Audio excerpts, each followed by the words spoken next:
Ahmed here from OfferTermz, and welcome back. I'm excited about this video because it is the key that unlocks your decision-making skills in your business. Let's talk dashboards.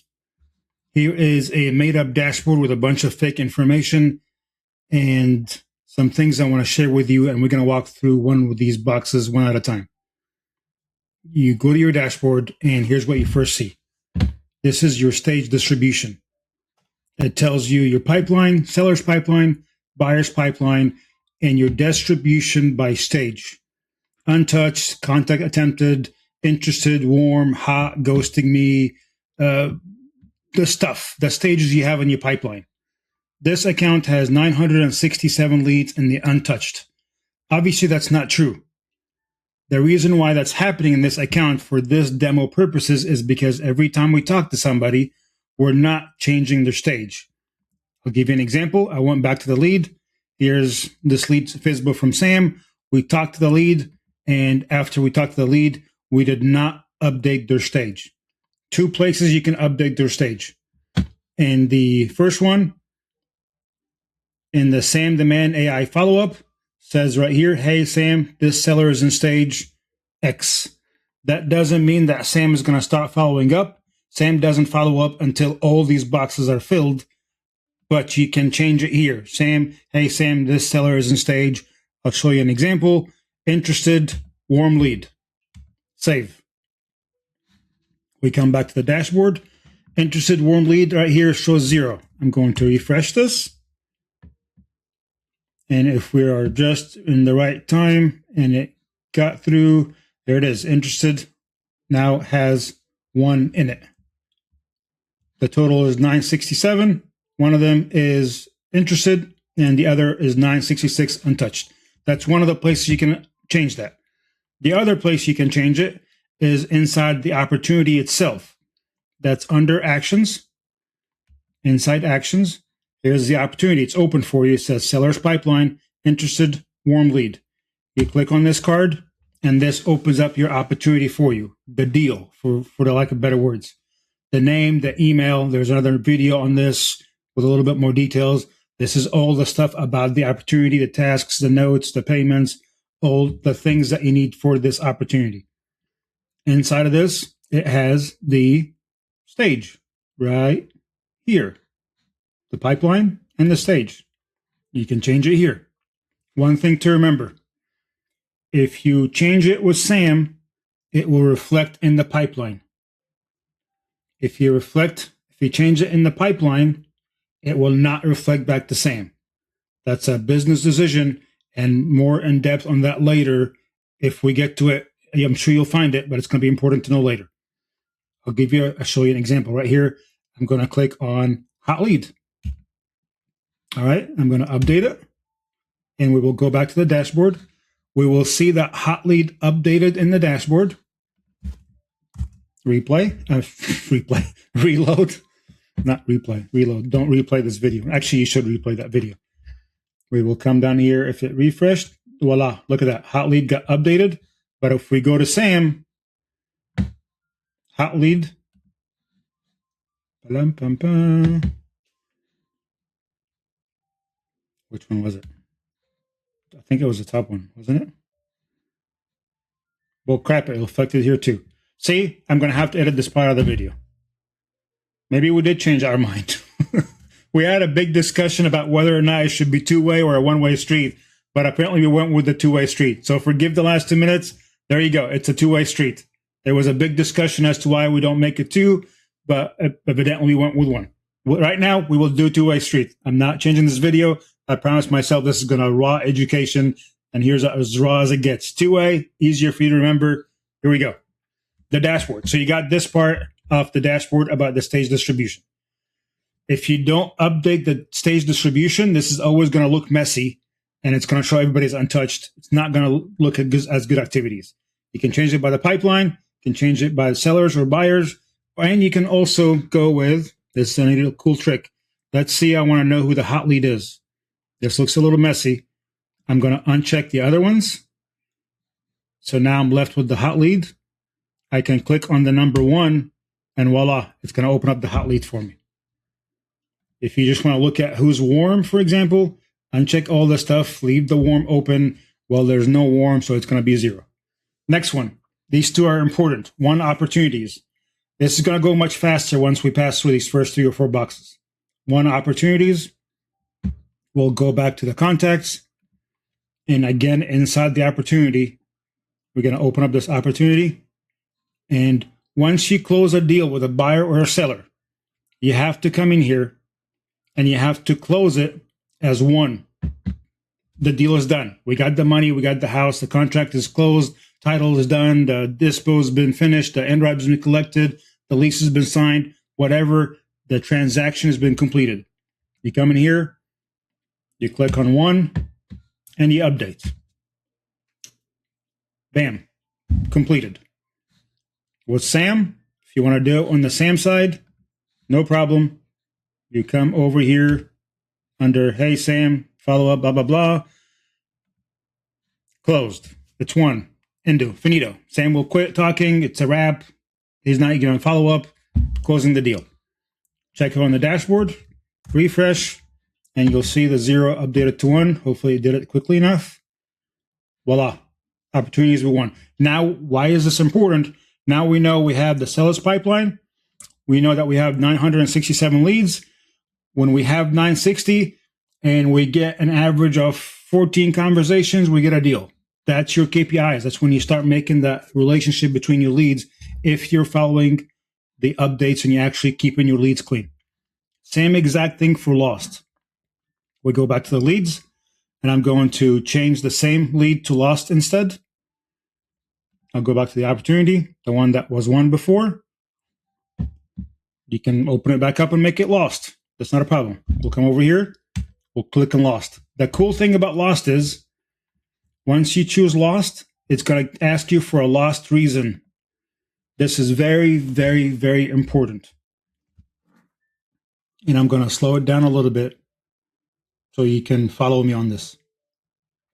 The lost reason is good for you over time so you can tell where you're losing money and how you can switch things around to stop leaving money on the table. I keep saying that wrong. The lost reason is not transaction specific. It's business specific. Example, transaction specific, meaning I could put here as a lost reason and say, John wanted to sell, his wife said no terms. That's transaction specific. That's a bad lost reason. Another reason could be like, did not agree to terms. That's it. That would be good. The reason why you want it to be a general umbrella reason is because once you type something in here, that same exact lost reason will be available for you the next time you put in another lost reason. So every time there's a situation, you put another reason, eventually you'll have about half a dozen reasons that captures all the possibilities, and you can just start picking from those. Things like no to terms, debt to equity ratio is too high, house has already been sold, bad lead, for example. This is top 4 reasons that you can pick. Why do we lose this lead? Bad lead. Why do we lose this? Equity's too high. Not equity. Debt to equity ratio is too low. Whatever. You get what I'm saying. So now, where does the KPI come into place? Over here in the dashboard, you have lost opportunities by reason. This is going to show you lost 12 deals, for example. It's going to show 10 of them lost because they said no to terms, and 2 because the house is already sold, for example. If that was the case, what does that tell us about your business? You got to get better at asking for terms. Because out of your 12 lost opportunities, 10 of them said no to terms. Maybe we need to work on that. Imagine that was flipped around. Imagine out of 12 lost reasons, 11 of them, the house has already been sold, and the 12th one is said no to terms. What does that tell us? We're getting bad leads.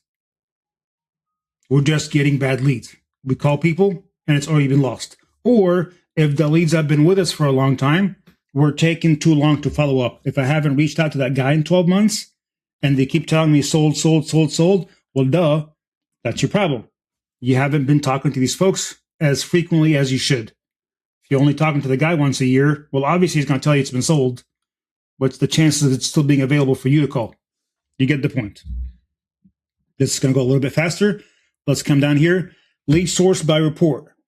This is also very cool for your business because you can figure out where your leads are coming from, how many there are, total value if you add value to them. I don't use that. You don't have to. It's optional if it's there. If it's open, won, lost, abandoned, and your win ratio. You start having things like property leads. We have 100, whatever the value is, doesn't matter. We won 15 and we lost 3. Another source is Facebook. Facebook, we have 200. We won none of them, which is not true because I get a lot of leads from Facebook. If that's the case, what do you know? That tells us let's just double down on what's working. Stop wasting energy, time, and effort on Facebook. Let's double down on paid leads. That's where the money's coming from right now. That's what's that telling you, that little section, lead source. That's only going to make sense if you use it right. This example was set up right here because in this lead source, this says 10 Evansville 2025 something. These aren't lead sources. This is, for a lack of a better word, this is crap. So let's figure out where the lead sources go in the lead to make it clean. Inside the opportunity, again, it's right there. The name and the phone number and the lost and won and all that good stuff right there. Opportunity source, Zillow. If you have leads that are coming through automations like property leads, motivated sellers, those automated leads that we set up for you, those are going to automatically fill in the place that says property leads, motivated seller. Those Zillow, your FSBOs that Sam finds, is going to fill them in for you for Zillow.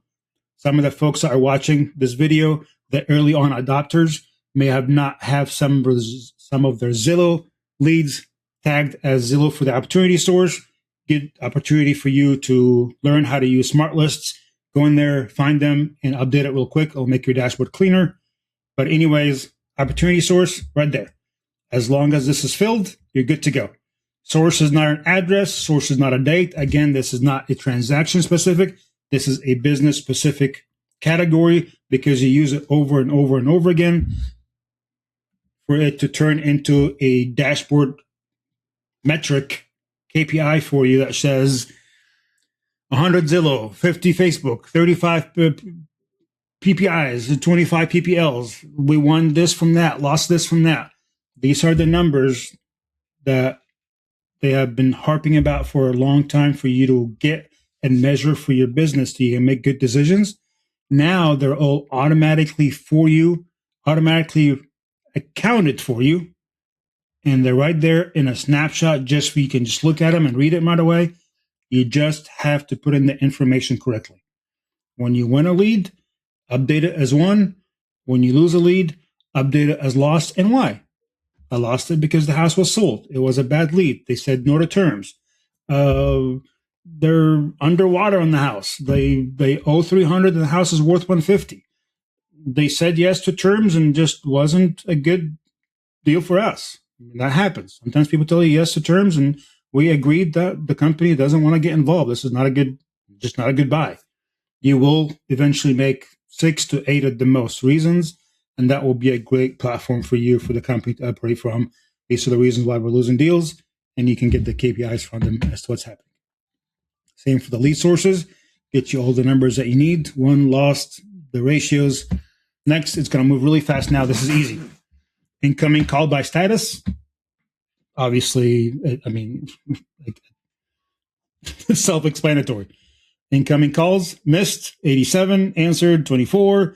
Here's the numbers. And if you click on them, the cool part is it's going to show you the names again of who missed, et cetera, et cetera. So if I want to see who I left voicemails to, I'll remove these. Here's 18. You click on the 18. It will show you the 18 people that you left voicemails to. Manual actions. You don't have to worry about that right now. This is when Sam starts adding for you things to do. Like say, hey, call this guy, send him a text message. That's going to start showing up in here for you. Outgoing calls by status, the same thing. incoming versus outgoing. This is the incoming. This is the outgoing. In this account, we made 612 phone calls, missed were 37, busy was 5, failed is 1, ringing is 1. Then probably just the phone just kept ringing, nothing happened. Conversion rates, same principles of the won and lost. You can go to the seller's pipeline, and it's going to show the won revenue versus lost, and this is actually going to make more sense and be more valuable if you use the value part here. I don't use it, because then you're going to start putting in the end rods from the buyers or potential end rods from a buyer versus equity from a house or equity you actually get. It just gets messy. It's just not. If you're really into the numbers, you can. It's just not really all that big of a deal. Open opportunities. This just shows you all the opportunities that are open. Right now we have 983, and they're split between 966 sellers and 17 buyers. Why is this important? Like, well, geez, isn't that repeated up here? Well, not in some different places, but here, this gives you a nice snapshot. We're talking to 996 sellers, and we'll only have 17 people on our buyers list, quote unquote. So imagine out of those sellers, you hit a back-to-back couple of deals that go through, and you got 2 or 3 closings lined up next month. Now what? You might be sitting on those empty for a little while. Always keep those in good shape. Always keep sellers happening, buyers happening. And there may actually very well be more buyers and sellers in this account, but they're not showing up here. And I'll show you exactly where to clean that up. 2 last pointers to share with you before we leave. I'm going to show you how to clean this part up, the sellers and buyers. And the second part is right up here on the top. This is the crucial part about the dashboard. Just this one box over here. Right now, we have been seeing all the numbers for this year since January.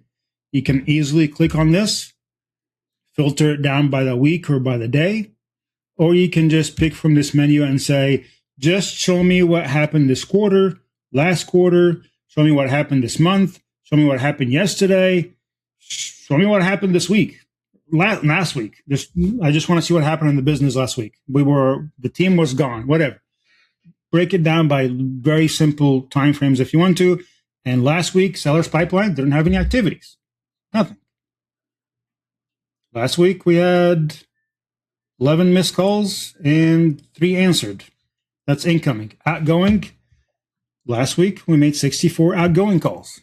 Huh. Well, if your team is expected to make 100, example, then last week was a little shy. If they're expected to do 30, damn, guys, you guys rocked it. You guys did 64 last week. Great way to filter down by the activities over here by the time frame. Last but not least, like I promised you, the sellers and pipeline things over here at the bottom. No activities in the sellers pipeline last week. Look at that. The contacts. Let me get rid of this magnification thingy. Supposed to go, there you go. Inside the contact, it is crucial to be in the contacts field and to make sure that you fill these boxes, this is obviously a fake number. You don't need to keep that up there. Sellers, primary contact type is a seller. If you don't, what in the world is happening? 111 222 3444. Just leave it there. It's crucial to put in the primary contact type in there, and it's also very crucial for you to put in the time zone. More on this later, but a quick synopsis why. If you're telling Sam not to message before 9 a.m. and you're in Eastern and your lead is in the West Coast or in Pacific, if you don't have that set in there as specific, then your lead is probably going to get text at 6 o'clock in the morning. It's good to have the lead's time zone, and the contact source is always good for your KPIs. But this, sellers or buyers, is good for your dashboard and also inside your opportunities. Over here, that's always going to be also present, seller's pipeline or buyer's pipeline. Sounds like a lot, but it's really simple. Why is it really simple? Because it's all self-explanatory. How is it self-explanatory? Seller's pipeline, here's your stages. We all know what this means. interested, not interested, blah, blah, blah, blah, whatever. It's all explain. Things I won, things I lost. Calls I made, calls I didn't make. Or calls I got or calls I made. Money I made, money I lost. Deals I closed, deals I didn't close. All natural verbiage. Just have to fill in the boxes, and it's going to be in there for you and good to go. All right, let's go make some phone calls. It's good for you to the next few phone calls you make, next few deals that you make. Do things with the lead. Come in the dashboard and see how your numbers change, and it will automatically link the two in your head and say, oh, crap, once I make a phone call, look, man, another call was made. It's awesome. It's beautiful. Your KPI, every KPI that you need for your business to make good decisions is right on that screen. So you're welcome. Enjoy. All right, bye.